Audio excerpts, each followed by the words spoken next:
This morning, a SpaceX Falcon 9 rocket exploded on the launch pad. Here to talk about why this is an even more catastrophic event than you might think at first, we have Charles Pulliam-Moore from Fusion. Welcome back, Charles. Hi, Megan. Thank you so much. How are you? So I'm good. Let's start with the basics. Do they have any idea why the rocket exploded?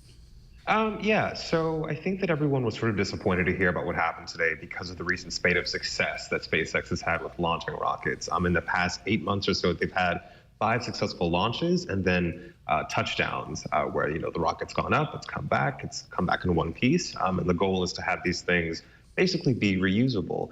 That being said, everyone was sort of like, this is so terrible, what happened? What actually went wrong today had nothing to do with the rocket itself. It was with the launch pad. Upgrades had recently been made that should have actually made it easier for the rocket to engage and disengage. And today was not actually the scheduled flight date, but it was rather just a test to make sure that the launch pad's new mechanisms would work. That was not the case. And unfortunately, both the Falcon 9 and its payload, the satellite, were compromised. So tell us about that satellite. That's the important part of this story. Right. So the Falcon 9 was carrying an Amos 6 communication satellite that was a part of Facebook's really large plan for Internet.org. Internet.org being this massive moonshot idea to essentially provide high-speed broadband internet service to underserved parts of the world. This particular satellite was designed to provide service to sub-Saharan Africa, and had the satellite actually successfully made it into orbit, it would have been able to basically target broadband at will to areas that don't necessarily have the infrastructure for high-speed internet access. Obviously, a really big priority for Facebook. Zuckerberg's talked about this a lot over the last, couple of years, especially, and had some friction along the way in certain areas of the world. But so, how long has Facebook been developing this rocket, and what is the cost to them specifically? Oh, goodness. So this is sort of like the big number that everyone's running around with. Facebook is going to have to eat the cost of about $200 million for this satellite. This was not just a lark. This has been in the making for quite a while now. Suffice it to say that there was definitely insurance taken out on this. And these kinds of things happen, right? When you're trying to launch these projects that are ostensibly meant to change the world, you don't really go out looking to change the world without thinking that there might be a little bit of risk involved. Sure. Yeah, I think actually, along those lines, from what I was reading, statistics say 1 in 9 U.S. launches will fail. So when you're talking statistics like that, you buy insurance of some sort. But I had also read that, the traditional insurance wouldn't actually cover this because it was pre-launch. It wasn't actually during an actual launch. It was before that. Right, and I think that the smartest way to look at it is just sort of like, if there is actually going to be a market change in the way that we think about access to the internet as a basic human rights necessity, at some point, who is going to eat the cost of that kind of progress, right? It's great that Elon Musk, SpaceX, Facebook, and co. are willing and so ready to be able to take on these kinds of endeavors, because were it not for that kind of philanthropy, who's to say that moonshots like this would ever be greenlit in the first place? Right, yeah, 200 million sounds like a lot to us, but not really to Facebook.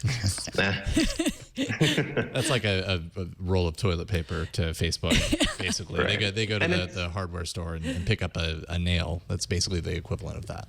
And it's also important to also remember that this was not Internet.org's only entree into providing easy access to to the internet for people. The on-the-ground approach is also to provide more robust cell phone infrastructure on the ground in sub-Saharan Africa that would ostensibly provide a comparable service. It's obviously not the same, but again, it's a multi-tiered approach to sort of getting everyone at a certain kind of net parity.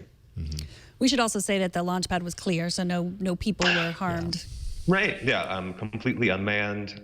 It's just everyone's really were it not for the fact that the satellite itself had been compromised, this would have been a fairly run-of-the-mill kind of mishap. Now, was this satellite, this Amos communication satellite, was it in the news, or was this something that Facebook was sort of hiding or keeping under wraps, or was this something that most people knew about?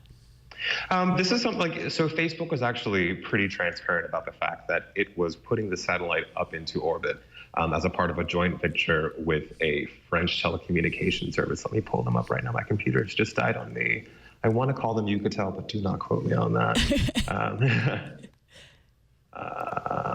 Eutelstat? Eutelstat, there we go. Eutelstat.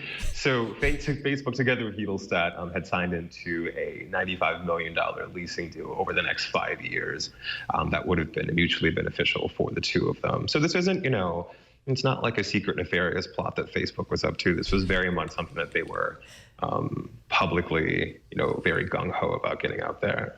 Right, it was good PR, right? I mean, definitely. Yeah. Yeah, and this doesn't necessarily put a stop to their plans. They have plans beyond just this, right? It's just not going to be as immediate as I think they had hoped. Definitely. I think that just because this was coming off the tail end of so many successful SpaceX launches, this really would have been the nice cherry on top that said, we're not just doing this for demonstration's sake. This isn't just to show you that we have the technology. It's that this technology that we're spending so much money on can have these real-world benefits.